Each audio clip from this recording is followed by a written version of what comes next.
اقتدار سے بے دخلی کے بعد سے سابق وزیر اعظم عمران خان اپنے زخموں کو سہلاتے ہوئے رحم طلب نگاہوں سے مسلسل جی ایچ کیو کی جانب دیکھ رہے ہیں۔ صورتحال یہ ہے کہ اگر انہیں راولپنڈی سے کوئی ہلکا سا اشارہ بھی ملے تو خان صاحب زخمی ٹانگ سمیت راولپنڈی کے لیے رختے سفر باندھ لیں گے۔ وجہ یہ ہے کہ ان کا فوجی اسٹیبلشمنٹ سے اختلاف کسی اصول یا نظریے کی وجہ سے نہیں بلکہ اپنی ذات کی خاطر ہے۔ چنانچہ اگر انہیں دوبارہ قبولیت مل جائے تو وہ اپنی بوٹ چاٹ سیاست کی جانب لوٹ جائیں گے۔ اپنے تازہ سیاسی تجزیے میں ان خیالات کا اظہار کرتے ہوئے معروف لکھاری اور تجزیہ کار سینیٹر عرفان صدیقی کہتے ہیں کہ عمران خان کو شہنشاہ بیانیہ کہا جاتا ہے، لیکن یہ جانے بغیر کہ بیانیہ کیا ہوتا ہے، اس کے اجزائے ترکیبی کیا ہیں، یہ کس طرح تشکیل پاتا ہے، اس میں تجربے، تدبر، حکمت اور دانش کا کس قدر رچاؤ ہوتا ہے، بیانیہ بڑا توانا تشخص رکھتا ہے۔ ہماری تاریخ میں اس کی سب سے بڑی نظیر دو قومی نظریہ ہے جس کا پرچم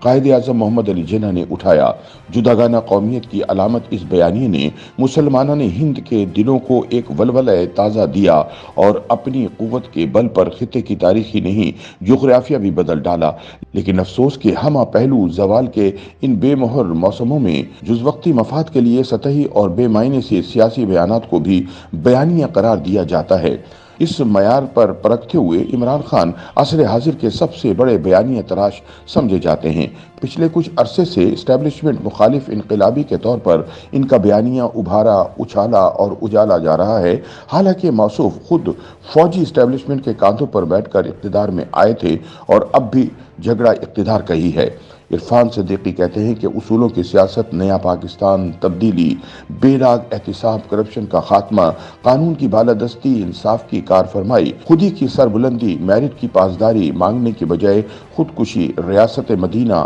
امر بالمعروف،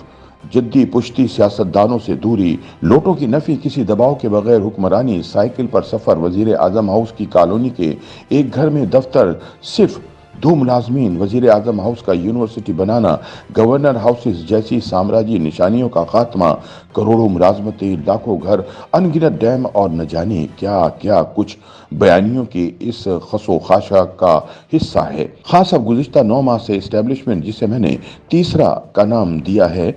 پر تیر برسا رہے ہیں۔ ایسا کرتے ہوئے وہ یہ تاثر دینا چاہتے ہیں کہ میں سول بالادستی، آئین کی عملداری اور جمہوریت کی پاسداری کا علم بردار ہوں۔ میں ان عناصر کے سخت خلاف ہوں جو آئینی حدود سے تجاوز کرتے اور سیاسی جوڑ توڑ میں ملوث ہوتے ہیں۔ خان صاحب کے خطبات سے قطع نظر اشروں پہ محیط ان کا کردار اور پس چلمن سے جھانکتی کہانیاں ان کے نام نہاد بیانیے کی نفی کرتی ہیں۔ 1999 کا مارشل لا ان کے فلسفہ سیاست کی پہلی آزمائش تھی۔ وہ آئین، عوام اور جمہوریت کی بجائے فوجی عامر مشرف کا دست و بازو بن گئے۔ موصوف تب تک دربار آمریت میں جھومر ڈالتے رہے جب تک خود عامر نے منہ نہیں پھیر لیا۔ اس کے بعد آئی ایس آئی کے سربراہ لیفٹیننٹ جنرل احمد شجاع پاشا اور ان کے جانشین ابر کرم بن کر خان صاحب کی کشتے ویراں پر برستے رہے۔ عرفان صدیقی یاد دلاتے ہیں کہ ہر آنے والا جرنیل ان کی بلائیں دیتا رہا۔ اب یہ بات کوئی راز نہیں رہی کہ ان کے دھرنوں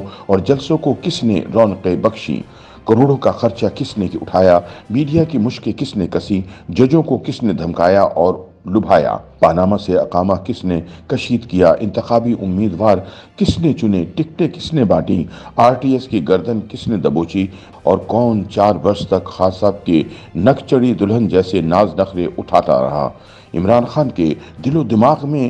دہکتا آتش فشاں اس دن پھٹا جس دن تحریک عدم اعتماد نے انگڑائی لی اور انہیں اقتدار سے محروم ہونا پڑا۔ گلہ یہ ہے کہ برس برس سے ان کے سر پر دست شفقت رکھنے والے تیسرے نے انہیں تنہا کیوں چھوڑ دیا، ان کا تحفظ اسی والہانہ پن کے ساتھ کیوں نہ کیا جس کا مظاہرہ 2011 کے لاہوری جلسے سے ہوتا چلا آ رہا تھا، جس کے تابندہ نمونے خان صاحب کے سفر سیاست کے ہر موڑ پر نصب تھے۔ عرفان صدیقی کہتے ہیں کہ خود خان صاحب کے دل میں جرنیلی عشق کی یہ کیفیت تھی کہ 2019 میں نئے آرمی چیف کی تقرری کا وقت آیا تو وہ جنرل باجوہ کی دہلیز پر ڈھیر ہو گئے اور 3 سال کی توسیع دے کر سول بالادستی کا بھرم رکھ لیا۔ لیکن جب 2022 میں ان کے اقتدار کی ناؤ ہچکولے کھانے لگی تو جنرل باجوہ کو دہائی دی،